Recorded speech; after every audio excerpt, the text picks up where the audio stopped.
Chapter 15. Abetting the makers of the Constitution. With the beginning of the second quadrennium of the new century, Methodism had entered upon the era of making and settling of a permanent constitution for its government. Although Bishop Asbury was not the originator of the idea of a delegated general conference, or of the constitution under which it was to enact laws and administer power in the church, he was in keenest sympathy with the leaders and ideals they represented. He was also in a position to abet their plans and secure their success in the end. This, it is the purpose of the present section of our study to show, as the narrative proceeds in orderly detail. For yearly conferences remained to be held after the General Conference of 1804. Three of these, the Philadelphia, the New York, and the New England, the bishops attended together. From the north, they descended by the accustomed route of the Hudson Valley and the Highlands, and finally drew rein at Baltimore, whence they had originally set out.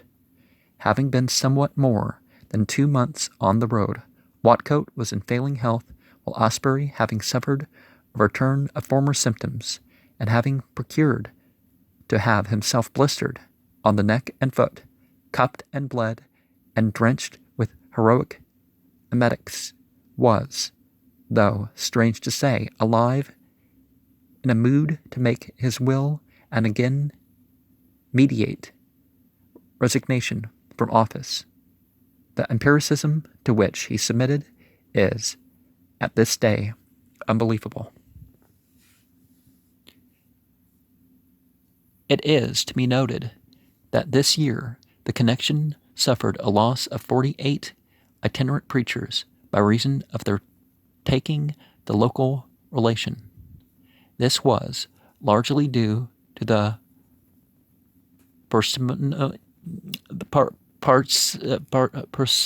parsimonious allowances made for the regular pastors. Several of these retiring brethren went promptly into pulpits of the Protestant Episcopal Church, where better salaries invited them, and where, as men of action, they were both wanted and welcomed. Thus early did Methodism begin to supply its younger Anglican sister with ministers, a service which she has continued to render to this day. In this irregular way, the evangelical spirit has been much aided in that communion.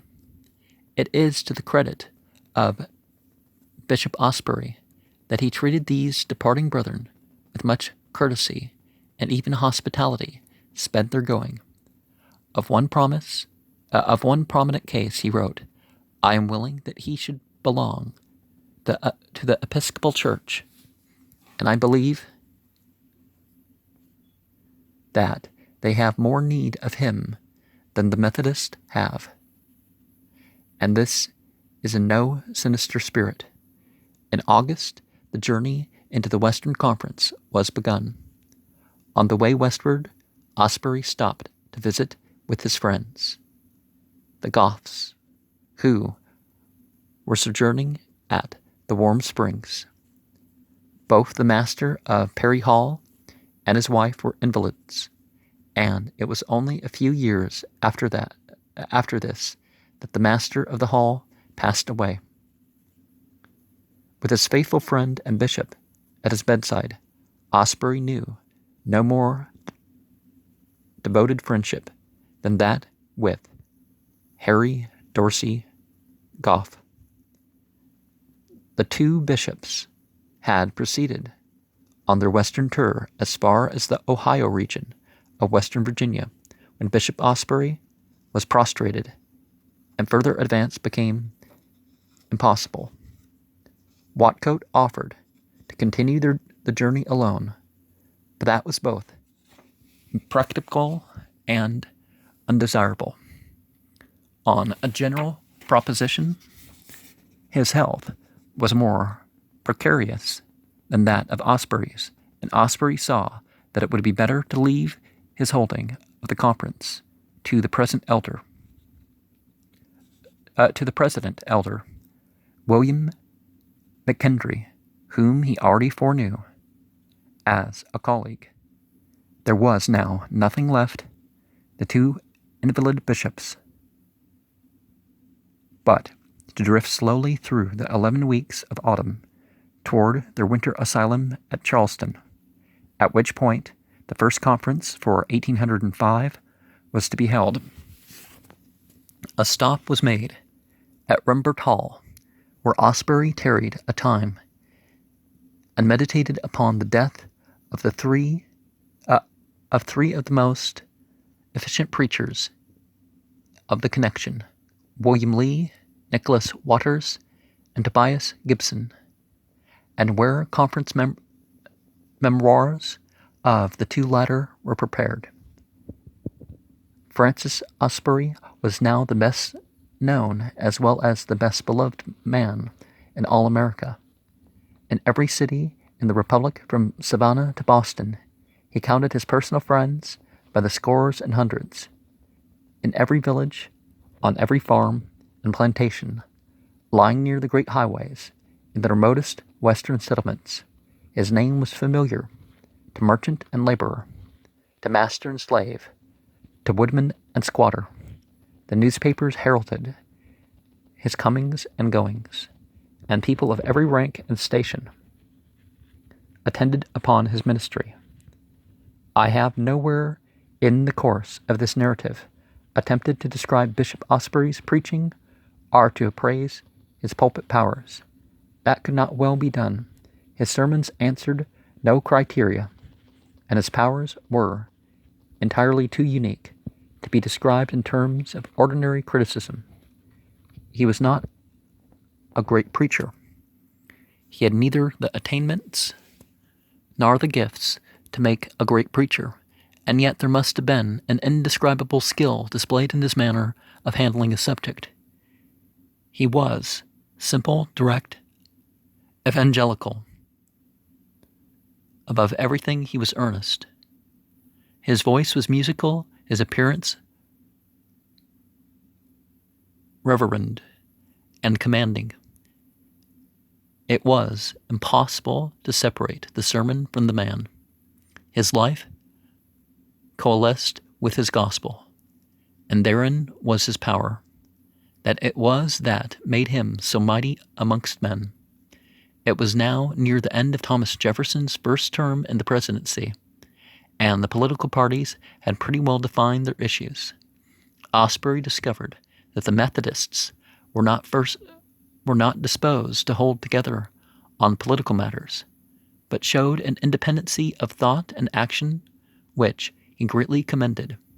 Our people think for themselves, he observed, and are as apt to differ in politics, so do the preachers, and divide at the hustings as those of any other denomination. And surely they are not seekers of the offices of this world's profit or honor. If they were, what might they not gang in many parts of the United States? Even then they hold a balance of power by reason of their preponderance as a religious body. But what Asbury here observed is still true, namely that Methodism is so thoroughly a religion of spiritual motives and ideals that it can never be enslaved by a partisan political mastery. There is in it too much of the intellectual and ethereal to admit of its being employed for any human aggrandizement. The health of both Asbury and Watcote was improved by their brief winter rest, and they set off from Charleston to visit the series of conferences appointed for 1805. At Fayetteville, North Carolina, an early capital of the state, the Methodists had no house of worship except a plain structure which had been built by Henry Evans, a most remarkable Negro local preacher. It was known as the African Church. When Asbury reached this place, In his northward journey, he was offered the State House for his service, but he declined. Then the Presbyterian pastor tendered him his church, which was a large and pretentious building, but this he had also courteously declined, and went with his congregation to the meaner structure used by his own people, saying, "Home is home, ours is plain, to be sure, but it is our duty to condescend to men of low estate." Asbury was a Methodist bishop. If there were those who questioned his ecclesiastical right to bear the title of bishop, there was none who doubted his right to wear the name which qualified his title.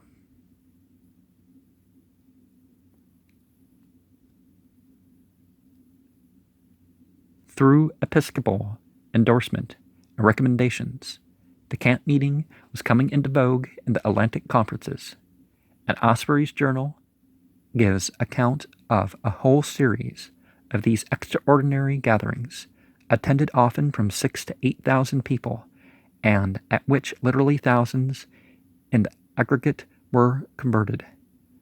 The battle for spiritual dominion was being waged on every side. And by that, they basically mean the churches competing for members. In some conferences, the supply of ministers was sadly inadequate, and others a number could be spared. And so the transfer system was early developed. It was the period of evangelism extraordinary, a pastoral work in the proper sense. There could be little except what was done through the class leaders who were in that and the earlier day, really an order of sub-pastors. The preacher himself was never in one stay. The more ground he covered and the more sermons he preached, the better he met the ideal and the need of his office. Pastoral work under those conditions was all but impossible. Asbury estimated for this period 20,000 additions to the membership of the church and 20,000 deficit on quarterage. He thankfully concluded that it was better to have grace than gold, and went on struggling with the deficits. The age of pastoral teaching and training, as also of systematic giving, was yet to come. The evangelism of the time was intensive to an extraordinary degree, but the mastery of congregations awaited the completion of the campaign of conquest. Now, the well-established of leading the church on Sunday or Saturday or Friday or something kind of stifles some of the growth, because it's like, well, it's a job. But at this point, it wasn't really an issue. People were fully willing to give over a tenth of their income. Well, I mean, there was enough people around that would. In July, Asbury received a letter from Dr. Koch announcing his marriage. With this announcement came the intimation that he would like to settle permanently in the superintendency in America, provided the requisite number of conferences would recall him. The experienced Asbury saw how impossible such a proposition was, and counted Koch as lost to the work on this side of the Atlantic. A Benedict Methodist bishop was as useless in America as that day as a king. The annual conferences declined to recall him. Later he resubmitted his proposition, looking to an equal division of the connection between himself and Asbury, but the General Conference followed a wiser and more Methodistic plan in providing for the superintendency of the church. The two American bishops felt equal this year to the task of riding again the mighty circuit of the West, and this they did, passing as in 1803 through Ohio and then down into Kentucky and Tennessee, across the vast diocese. Quaking with revival, over which McKendry was still presiding, Asbury had made a simple, but to him and the Church a most important discovery.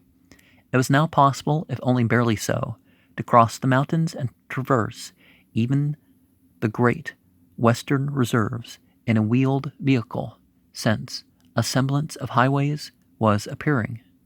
He, accordingly, before leaving the east, provided himself with a stout light road carriage, which he describes as a Jersey wagon. Thus equipped, he was able to travel and make long journeys, which had become impossible to him on horseback. For the remaining 10 years of his life, he seldom traveled otherwise than in a sulky or light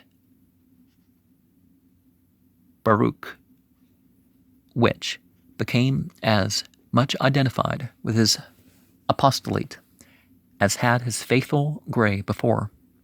At the turn of the year, he complained of failing eyesight, and admonished himself thus: I must keep my eyes for the Bible and the conferences. Within a week or 10 days at most, this entry follows: from Monday to Saturday, among other occupations, I have been employed in reading 1,000 pages of Mr. Atmore's memorial and Mr. Wesley's journal. It was in this way that he spared his eyes, and it was in this way that he spared his whole body.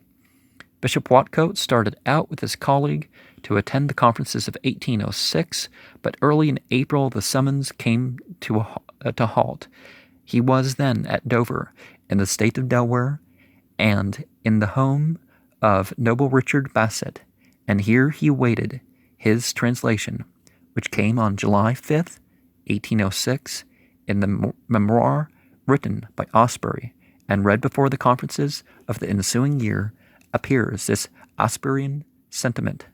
Although Bishop Watcote was not a man of great erudition, yet probably he had as much learning as some of the apostles and primitive bishops, and doubtless sufficient for the work of the ministry.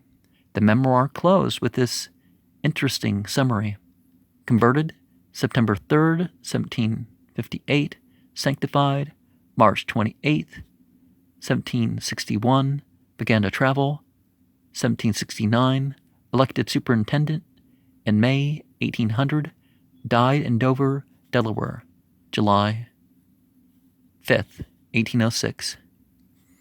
In view of the certain early death of Bishop Watcote and the feebleness of Bishop Asbury, a proposition had been put on foot by the New York Conference to call an electoral conference of 7 elders from each of the 7 annual conferences to meet at Baltimore on July 4th, 1807, for the purposes of electing, organizing, and establishing a permanent superintendency, and for other purposes. Bishop Asbury favored the creation of such an electoral college, and 4 conferences endorsed the plan, but in the Virginia Conference, under the vigorous leadership of Jesse Lee, it met complete defeat. In this he wrought a great and monumental service. Asbury was now completely alone. Watcote had been removed by the hand of Providence, and the conferences had plainly intimated to Dr. Coke that they disapproved of his removal to the American continent. The electoral conference scheme had also been disallowed. The connection had declared its faith in Asbury and in Providence. The confidence of the Church was that Brother Asbury would be spared until the General Conference of 1808, when the episcopacy could be legally and regularly strengthened. If no bishop should be living when the conference met, one could be elected, and the elders could consecrate him, just as Wesley had consecrated Coke. The fear of a break in the succession disturbed nobody.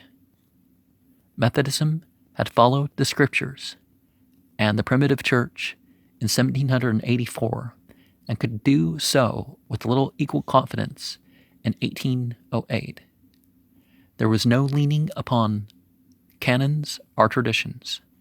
One of the interesting things is, well, there's a difference between Pauline Christianity and the ecclesia that Jesus spoke of, but one of the reasons why there's sort of a failure now in some churches in regards to the professional preacher thing is basically just the middle class has become the lower class. So, and that makes things worse in a degree too, because then people look at what's going on and say, well, it's look at the they're not doing the good for the poor. They're not the good works that they were known doing left and right. Well, they're taking care of the buildings and the preachers, and there isn't really the money left. That happens too. Well, I'll stop my rambling. The solitary bishop was equally confident and serene, and went his way as in so many years before. Every conference on the calendar was met, and he had strength for the arduous labors demanded at each. At the Western Conference, though the reports showed that 1,400 members had been added during the year, such was the imperfect financial plan of the work that many of the preachers lacked for even necessities. The Father Confessor Journal of the Bishop gives us the secret in an entry made while on the ground. The brethren were in want and could not provide clothes for themselves. So I parted with my watch, my coat, and my shirt. No fiction touch of Victor Hugo in describing Monsignor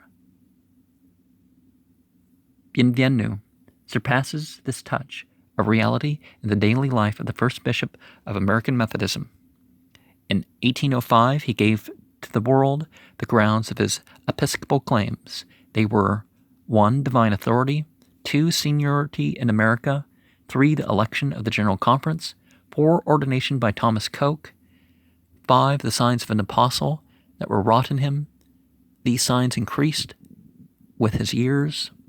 Well, they defined new terms for this. The episcopal parchment of Bishop Asbury read as follows: Know all men by these presents that I, Thomas Coke, Doctor of Civil Law, late of Jesus College in the University of Oxford, Presbyter of the Church of England, and Superintendent of the Methodist Episcopal Church in America, under the Almighty God and with a single eye to his glory, by the imposition of my hands in prayer, being assisted by 2 ordained elders, did on the 25th day of this month, December, set apart Francis Asbury for the office of deacon in the aforesaid Methodist Episcopal Church.